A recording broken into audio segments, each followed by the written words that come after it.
नमस्कार दोस्तों, एक नई लर्निंग के साथ हाजिर हूँ और आज जो मार्केट से मैं कुछ सर्च करके लेके आया हूँ ना, बड़ा गजब का है। गजब का ये है, कंपनी की यदि कारोबार को देखा जाए तो कंपनी की कारोबार जो है वो बीपीओ, केपीओ वाली सर्विस से डील करती है। आईटी से कुछ पार्ट इनको इंक्लूड करता है, जहाँ इनका नाम ऑल डीजी है।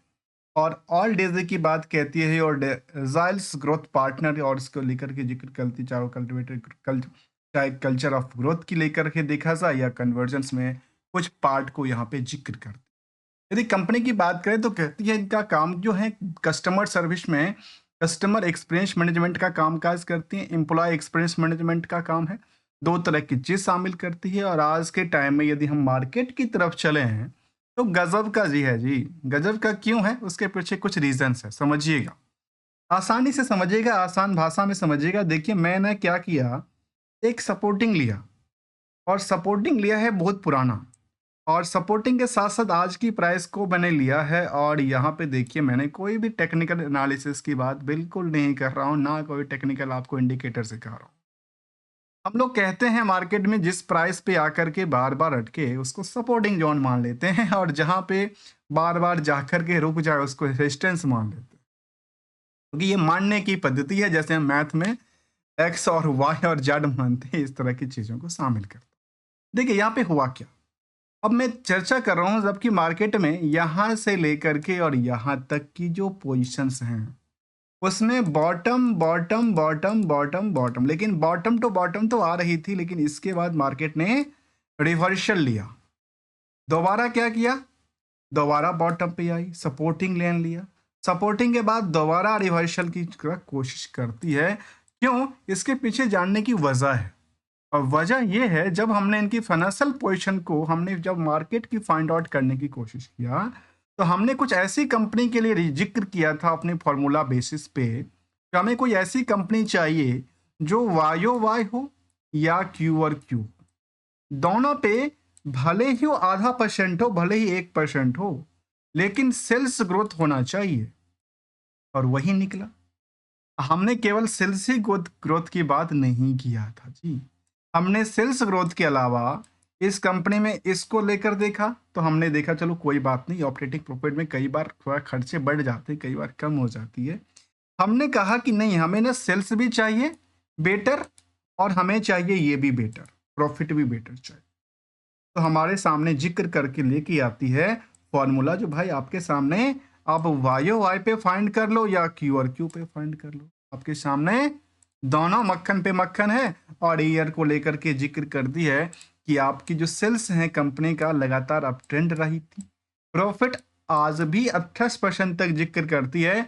जब हम समझ रहे हैं कि मार्केट में आजकल जमाना क्या है, थोड़ा सा शॉर्ट स्लो डाउन चल रही है इंडियन इकोनॉमी की बात करें तो वहां पे स्टॉक प्राइस भी अच्छी खासी रैली, रिटर्न एंड इक्विटी भी रैली। मतलब किसी तरह से काटने की कोई गुंजाइश नहीं बचती है। और साथ में यदि हम आज की सिचुएशन की प्राइस को देखें, इस प्राइस से तो ज़्यादा नहीं कह सकते हैं कि 25% के आसपास यहाँ से कह सकते हैं कि गिरावट रही है। इसको कह सकते हैं कि 25% की डिस्काउंट है। अब कहते हैं यदि बुक वैल्यू के मारे मार्केट को देखें तो करीब कितना, 541%। इंट्रिंसिक वैल्यू के से कम मार्केट कंपेयर करेंगे तो 118%। इंडस्ट्रियल की पी के मुताबिक स्टॉक की पी को देखेंगे तो भाई अंडर वेटेज है, 1440 करोड़ की मार्केट कैप वाली कंपनी है।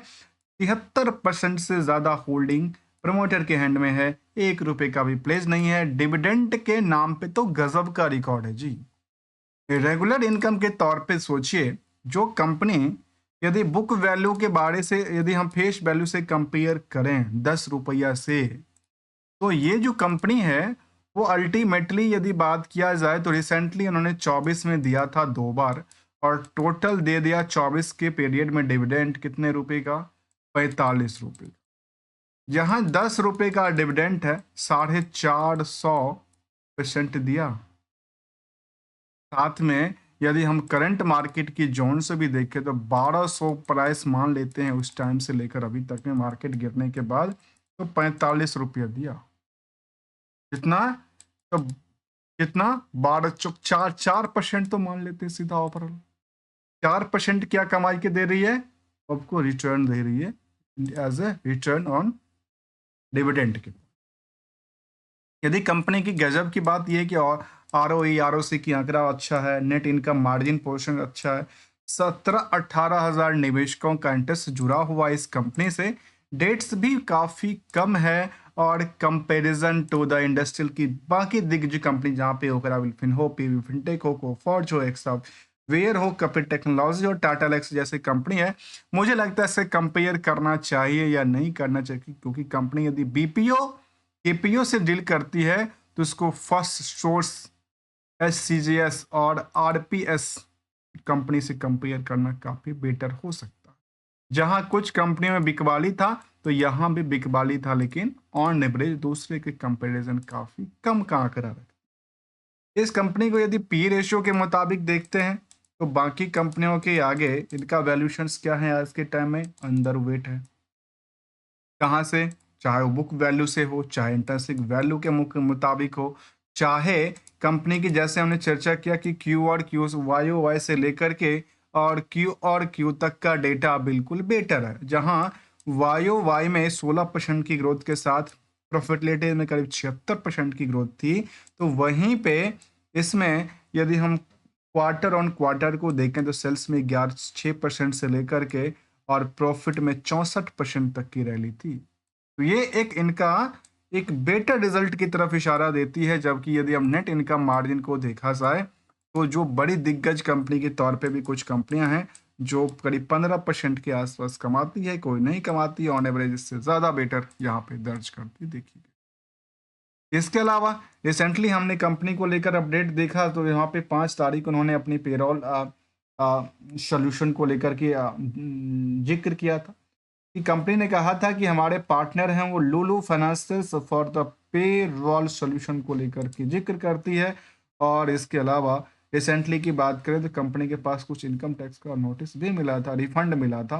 रिफंड में 14 करोड़ का रिफंड भी मिला था। ये तो खैर कोई बड़ी बात नहीं है, कंपनी के पास रिफंड का कुछ ऑप्शन होगा तो मिला होगा। कंपनी सॉफ्टवेयर और इसी से जुड़ी कंपनियां हैं और रिस्क बिल्कुल नहीं है। रिस्क बिल्कुल देखिए 0/0 की बात कहती है। रिटर्न का एक्सपेक्टेशन है काफ़ी बेटर है, चाहे वो CGR की बेसिस पे हो, चाहे कंपनी की हेल्दी डिविडेंड पे आउट की वजह से ही क्यों ना हो। लेकिन जब ही कंपेयर करेंगे इस कंपनी को BSE के सेंसेक्स पॉइंट ऑफ व्यू से और BSE सर्विस इंडेक्सेशन के पॉइंट ऑफ व्यू से, तो सोचिए जहां एक साल में लगातार इस सेक्टर की बाकी दिग्गज कंपनी 4% से ज़्यादा पिटाई जारी है, तो यहाँ पे इंडेक्सेशन की पॉइंट ऑफ व्यू से देखा जाए तो बेटर रिजल्ट क्रिएट करती देखी गई और 10 सालों में करीब करीब 3600% तक की रैली बनती देखी गई है। और इसमें जब हमने चार्ट लेवल पे आपके सामने जिक्र किया था तो चाहे चार्ट 1 साल का हो, चाहे चार्ट हमने 6 महीने का ही क्यों ना लें, 6 महीने के चार्ट में हमने क्या देखा कि यहाँ पे बॉटम लेके आई थी, इस बॉटम पे आकर अटकी और यहाँ से मार्केट कहाँ तक पहुँची, इस लेवल तक पहुँची। तो जब पहुँची तो ये इनके लिए फिलहाल के लिए क्या बनती है, ये एक रेजिस्टेंस बनती देखी जा सकती है। लेकिन मेरे तार से कोई भी ट्रेडिंग और एडवाइजरी की बात तो बिल्कुल शामिल नहीं है, क्योंकि हम कोई इंडिकेटर्स का यूज नहीं करते हैं। यदि कुछ करते हैं तो अपने ही डिसीजंस लेने की ज़रूरत पड़ती है। हमारे साइड से कोई भी आपको एडवाइजरी या रिकमेंडेशन की बात शामिल नहीं करता।